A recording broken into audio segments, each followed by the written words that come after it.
नमस्कार, आप देख रहे हैं कैपिटल टीवी का खास शो महाराष्ट्र फाइल्स। आपके साथ मैं हूं परवीन शेख। आपको बताएंगे क्यों औरंगजेब की कब्र पर मचा है बवाल, एक मंच पर क्यों साथ आए शरद पवार और पीएम मोदी, क्यों खुद को झटका पुरुष बता रहे हैं उद्धव ठाकरे और शिवसेना यूबीटी में क्यों मची है रार, कैसे एकनाथ शिंदे को जान से मारने वाले आरोपी को पुलिस ने किया गिरफ्तार। इसके अलावा जानेंगे कौन किसकी बढ़ा रहा है टेंशन, कौन किसे दे रहा है चुनौती। साथ ही आपको इन सभी खबरों से कराएंगे रूबरू। लेकिन तमाम बड़ी खबरों में आगे बढ़ने से पहले एक नजर डालते हैं महाराष्ट्र की टॉप हेडलाइंस पर।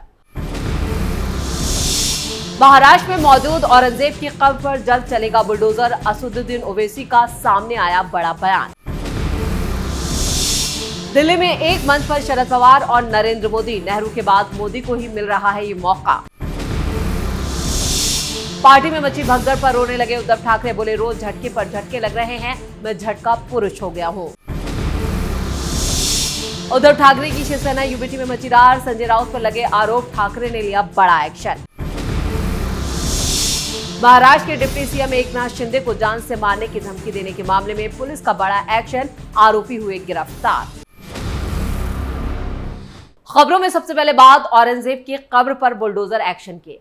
फिल्म छावा ने पूरे देश में एक ऐसा माहौल बना दिया है जिससे महाराष्ट्र में मौजूद मुगल बादशाह औरंगजेब की कब्र पर बुलडोजर एक्शन की मांग तेज हो चुकी है। औरंगजेब की कब्र पर बुलडोजर एक्शन पर उनके समर्थकों में खलबली मची है। औरंगजेब की शान में कसीदे पढ़ने वाले AIMIM चीफ असदुद्दीन ओवैसी अब छत्रपति शिवाजी महाराज की यशोगान कर रहे हैं। मराठाओं पर औरंगजेब के जुल्मों का हिसाब क्या बुलडोजर से बराबर होगा?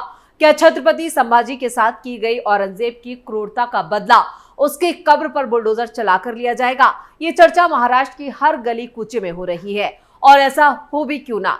छत्रपति शिवाजी महाराज के बेटे संभाजी महाराज पर बनी फिल्म छावा के जरिए औरंगजेब की क्रूरता के बारे में पूरा हिंदुस्तान जान चुका है। न सिर्फ जान रहा है बल्कि अब उसकी निशानियों को नस्त नाबूद करने की मांग भी तेज हो गई है। बीजेपी विधायक टी राजा सिंह ने कहा, जिसने मेरे संभाजी को तड़पा तड़पा कर मारा, हमारे संभाजी नगर में उस औरंगजेब की कब्र क्यों अब तक बची हुई है?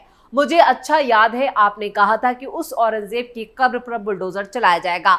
अब वो समय आ गया है। महाराष्ट्र ही नहीं, भारत के हिंदू की डिमांड है कि उस औरंगजेब की कब्र पर बुलडोजर जल्द से जल्द चलाया जाए। महाराष्ट्र चुनाव में औरंगजेब का मुद्दा जोर शोर से उठा था, तो 2022 में असदुद्दीन ओवैसी और भाई अकबरुद्दीन ओवैसी ने चादर और फूल चढ़ाए थे। ऐसे में जब महाराष्ट्र चुनाव में 16 सीटों पर ओवैसी की पार्टी ने ताल ठोकी है, तो बीजेपी ने औरंगजेब के बहाने ओवैसी को घेर लिया था। अब उसी बहाने बीजेपी नेता टी राजा ने औरंगजेब की कब्र पर बुलडोजर चलाने की मांग तेज कर दी है। जिस जगह पर औरंगजेब की कब्र बनी है, पहले उस शहर का नाम भी औरंगाबाद हुआ करता था, जिसे बाद में बदलकर संभाजी नगर कर दिया गया है। अब जबकि औरंगजेब की कब्र पर बुलडोजर चलाने की डिमांड होने लगी है और उसके चाहने वालों में खलबली मची है। औरंगजेब का गुणगान करने वाले ओवैसी जैसे सियासतदान अब शिवाजी महाराज का यशोगान कर रहे हैं, उनकी तारीफ कर रहे हैं। हैदराबाद से सांसद असदुद्दीन ओवैसी ने कहा, हमारे मराठा भाइयों से मैं कहना चाहूंगा कि छत्रपति शिवाजी महाराज की असदुद्दीन ओवैसी बहुत इज्जत करता था, करता है और इंशाअल्लाह करता रहेगा। क्यों करता था? क्योंकि छत्रपति शिवाजी महाराज मुसलमानों के खिलाफ नहीं थे। ये बीजेपी का झूठा प्रोपेगेंडा है। ओवैसी की जुबान छत्रपति शिवाजी महाराज को लेकर यूं ही शहद नहीं टपका रही है, इसके पीछे चुनावी फायदे की आस है। दरअसल महाराष्ट्र में निकाय चुनाव होने वाले हैं, जिसमें ओवैसी की पार्टी भी किस्मत आजमा रही है। लिहाजा मराठा मतदाताओं को साध कर ओवैसी अपने उम्मीदवारों के लिए वोटों की फसल काटने की फिराक में है। खबरों में आगे बढ़ते हैं। 58वां अखिल भारतीय मराठी साहित्य सम्मेलन 21 फरवरी को दिल्ली के तालकटोरा स्टेडियम में शुरू हो चुका है, जो 3 दिनों के लिए आयोजित हो रहा है। ये सम्मेलन 71 साल के बाद दिल्ली में हो रहा है। पिछली बार ये अक्टूबर 1954 में दिल्ली में हुआ था, जब उस वक्त के प्रधानमंत्री जवाहरलाल नेहरू इस कार्यक्रम में मुख्य अतिथि के रूप में शामिल हुए थे। अब प्रधानमंत्री नरेंद्र मोदी ने उद्घाटन किया और इस सम्मेलन में मुख्य अतिथि बने। इस आयोजन में शरद पवार जो थे वो स्वागत समिति के प्रमुख के रूप में मौजूद रहे। उद्घाटन समारोह विज्ञान भवन में हुआ, जहां नरेंद्र मोदी और शरद पवार एक मंच पर एक साथ नजर आए। इसके अलावा महाराष्ट्र के मुख्यमंत्री देवेंद्र फडणवीस, उप मुख्यमंत्री एकनाथ शिंदे और अजीत पवार सहित कई राजनीतिक नेताओं ने हिस्सा लिया। इस सम्मेलन में कई राजनीतिक आयाम भी शामिल है। शरद पवार एनसीपी एसपी के प्रमुख हैं और महाराष्ट्र में विपक्षी महाविकास अघाड़ी का हिस्सा है और नरेंद्र मोदी जो सत्ता पर काबिज बीजेपी के शीर्ष नेता हैं, एक मंच पर रहे। हालांकि बीजेपी और एनसीपी आमतौर पर विरोधी खेमों में हैं। हालांकि शरद पवार ने महाराष्ट्र के डिप्टी सीएम एकनाथ शिंदे को महादजी शिंदे गौरव पुरस्कार से भी सम्मानित किया था, जिसके बाद एमवीए की सहयोगी शिवसेना यूबीटी ने पवार की आलोचना की थी। ये घटना सम्मेलन से ठीक पहले हुई और इसने गठबंधन के भीतर चल रही खींचतान को खुलक कर सामने यानी कि उजागर कर दिया। और इसके बावजूद इस आयोजन में शिंदे, अजीत पवार, सुशील कुमार शिंदे, उदय सामंत, आशीष शेलार, पृथ्वीराज चौहान, सुरेश प्रभु और नीलम गोरे जैसे नेता भी शामिल हो रहे हैं, जो विभिन्न राजनीतिक दलों का प्रतिनिधित्व करते हैं। ऐसे में दिल्ली में हो रहे इस सम्मेलन में शरद पवार और पीएम मोदी के एक साथ आने से विपक्षी खेमा पहले से ज्यादा परेशान है। वहीं शरद पवार के पाला बदलने को लेकर भी कयास और तेज हो गए हैं। खबरों में अब बात उद्धव की। ऑपरेशन टाइगर से उद्धव ठाकरे बेहद परेशान हैं। इस खास ऑपरेशन को लेकर कहा जा रहा है कि शिवसेना यूबीटी के कई नेता महाराष्ट्र के डिप्टी सीएम एकनाथ शिंदे से हाथ मिला सकते हैं और अब तक सैकड़ों नेता कार्यकर्ता शिंदे गुट में शामिल हो चुके हैं। आपको बता दें, अभी भी दोनों दलों की जंग जो है वो थमी नहीं है और दोनों ही खुद को असली शिवसेना कहते हैं। इन सब के बीच ऑपरेशन टाइगर पर उद्धव ठाकरे का बयान भी सामने आया है। उद्धव ने खुद को झटका लगने की बात पर कहा है कि मेरी हालत जापान जैसी हो गई है, रोज झटके पर झटके लग रहे हैं, अब मैं झटका पुरुष हो गया हूं। मातोश्री में शिव सैनिकों को संबोधित करते हुए उद्धव ठाकरे ने कहा कि देखते हैं कौन कितने झटके देता है, लेकिन जब हम झटका देंगे तो ये देखेंगे नहीं। बिना नाम लिए शिंदे का उस पर निशाना साधते हुए उद्धव ठाकरे ने कहा, मेरी हालत जापान जैसी हो गई है। जापान का आपको पता ही है। ऐसा कहते हैं कि अगर किसी दिन जापान में भूकंप का झटका नहीं आता है तो लोग हैरान हो जाते हैं। उसी तरह रोज उद्धव ठाकरे को झटके पर झटका, मैं अब झटका पुरुष हो गया हूं। कौन कितने झटके देता है देखते हैं, लेकिन जब हम झटका देंगे तो ये दिखेंगे नहीं। आपको बता दें, कुछ दिन पहले ही शिंदे ने कहा था कि पिछले साल हुए विधानसभा चुनाव में लोगों ने दिखा दिया है कि असली शिवसेना कौन सी है। शिंदे ने कहा कि विधानसभा चुनाव में शिवसेना यूबीटी 97 सीटों पर उसने चुनाव लड़ा और सिर्फ 20 सीटों पर जीत हासिल की।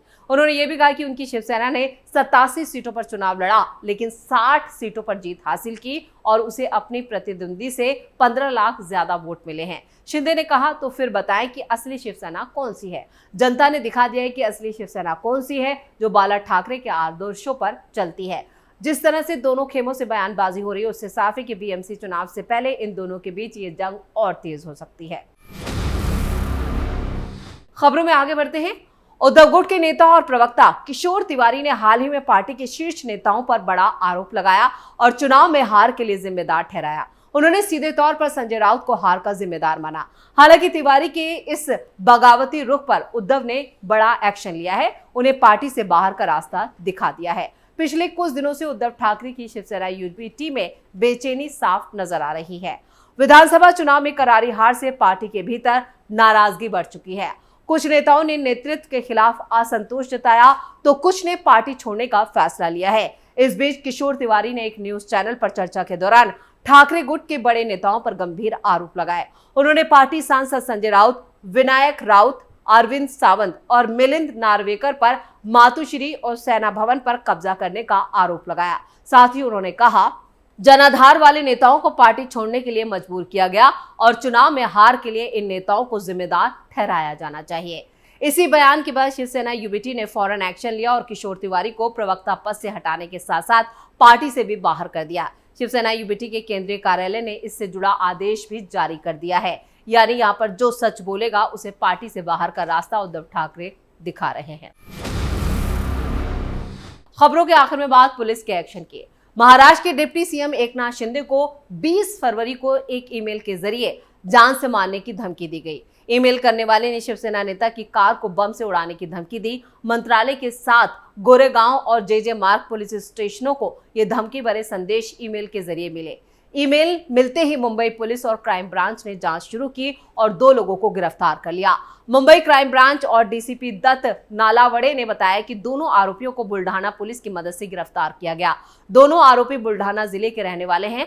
गिरफ्तार किए गए दोनों आरोपियों की पहचान मंगेश वायल और अभय शिंगने के रूप में हुई है। महाराष्ट्र पुलिस ने धमकी मिलने के बाद एकनाथ शिंदे की सुरक्षा बढ़ा दी है। शिवसेना नेता एकनाथ शिंदे को जान से मारने की धमकी तब मिली जब वो दिल्ली कि मुख्यमंत्री रेखा गुप्ता के शपथ ग्रहण समारोह में शामिल होने के लिए दिल्ली में आए थे।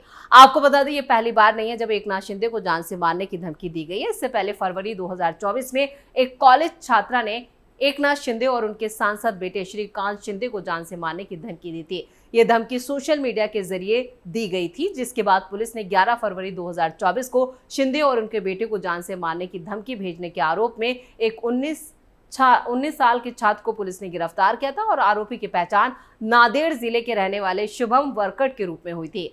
पुलिस ने आरोपी के खिलाफ भारतीय दंड संहिता की धारा 506(2) और 505(1)(b) के तहत मामला दर्ज किया था और अब जो दोनों आरोपी गिरफ्तार किए गए हैं उनके खिलाफ भी एक्शन की तैयारी कर ली गई है। इसी के साथ महाराष्ट्र फाइल्स में खबरों का सिलसिला यहीं खत्म करते हैं। बाकी खबरों के लिए आप जुड़े रहिए कैपिटल टीवी के साथ। इसके साथ ही वीडियो को लाइक करें, शेयर करें और कैपिटल टीवी को सब्सक्राइब जरूर करें। धन्यवाद।